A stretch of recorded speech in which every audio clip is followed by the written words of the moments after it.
చెప్తా నేను. ఒక ఆశ నీ లోపలికి వచ్చింది, ఒక కోరిక నీ లోపలికి వచ్చింది, ఒక కళ నువ్వు అంటున్నావు కూర్చుని, పగటి కళ, ఎలా జరుగుద్ది అలా జరుగుద్ది ఇలా జరుగుద్ది, అది జరుగుద్దో లేదో నీకు తెలియదు, కానీ నువ్వు ఊహించుకుంటున్నావు. ఆ ఊహతో నువ్వు ఎంతసేపు పని చేస్తున్నావో అంత టైము నువ్వు వేస్ట్ చేసినట్టే లెక్క. అదే గంట నువ్వు వాక్యంతో పని చేయి,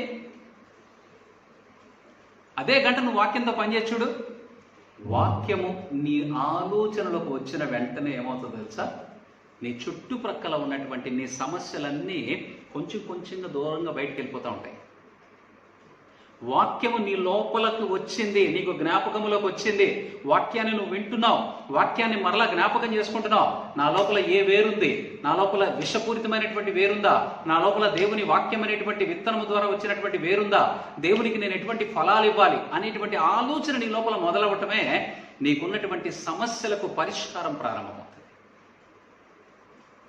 ఈ ఆలోచన నీ లోపల ప్రారంభము కానంత వరకు నీ సమస్య కొండలాగా అలాగే ఉంటుంది. కొండని కొండలాగా ఉంచాలనుకుంటున్నావా? దానిని చదును భూమిగా చేయాలనుకుంటున్నావా? నీ సమస్య సమస్యగానే ఉండాలనుకుంటున్నావా? దానిని చదును భూమిగా మార్చి దానిని నీకు అవసరమైనటువంటి దానికి ఉపయోగించుకోవాలనుకుంటున్నావా? ప్రయత్నము కావాలి. నీ ప్రయత్నము లేకుండా నువ్వు ఏ వ్యవసాయాన్ని చేయలేవు. యెషయా గ్రంథంలో యేసుక్రీస్తు ప్రభువారు ఏమని చెప్పుకుంటారంటే 37-31లో, యూదా వంశములో తప్పించుకున్న శేషము ఇంకను క్రిందికి వేరు తన్ని మీదికి ఎదిగి ఫలించును. యెషయా గ్రంథం 37-31. యూదా వంశములో తప్పించుకున్న శేషము ఇంకను క్రిందికి వేరు తన్ని మీదికి ఎదిగి ఫలించును. హల్లెలూయా. అంటే ఏంటి?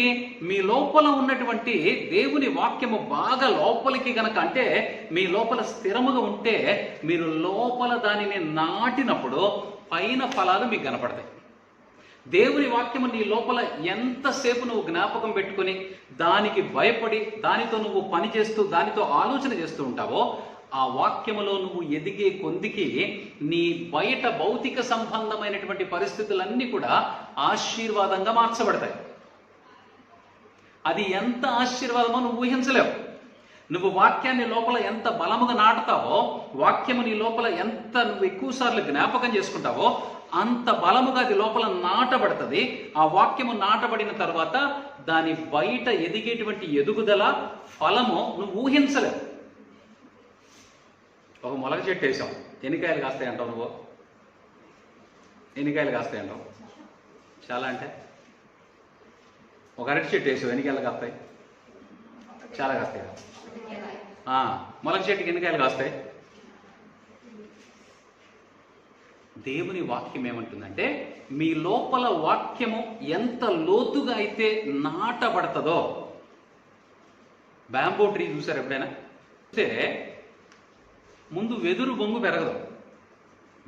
వెదురు యొక్క లక్షణం ఏంటంటే, మీరు ఆ వెదురు యొక్క వేరు తీసుకొచ్చి నాటితే లోపల వేరు పెరుగుతుంది. 6 నెలల్లో ఆ వేరు లోపల బలంగా విస్తరించి లోపల బలాన్ని పొందుకున్న తర్వాత 6 నెలల తర్వాత అది బయటికి ఎదగటం మొదలు పెడతాం.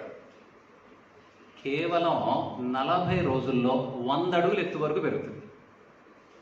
6 నెలలు ఏం చేస్తున్నది? లోపల వేరుని స్థిరపరచుకుంటుంది. ఆ తరువాత కేవలం కొద్ది రోజుల్లోనే 40 రోజుల్లో 100 అడుగులు ఎత్తుకు పెరుగుతుంది. దేవుని వాక్యము నీ లోపల నువ్వు ఎక్కువ టైం తీసుకో, ఆశీర్వాదం రాకపోయినా కనపడకపోయినా పర్వాలేదు, దేవుని వాక్యాన్ని వదిలిపెట్టకుండా నీ లోపల ఆ వాక్యము స్థిరముగా నువ్వు జ్ఞాపకం ఉంచుకోవడానికి ప్రయత్నం చేయి. ఒక్క రోజులో దేవుడు నీకున్నటువంటి శ్రమలన్నిటి నుంచి విడిపించి ఉన్నతమైనటువంటి స్థానంలో నిన్ను ఉంచబెడతాడు. నీకు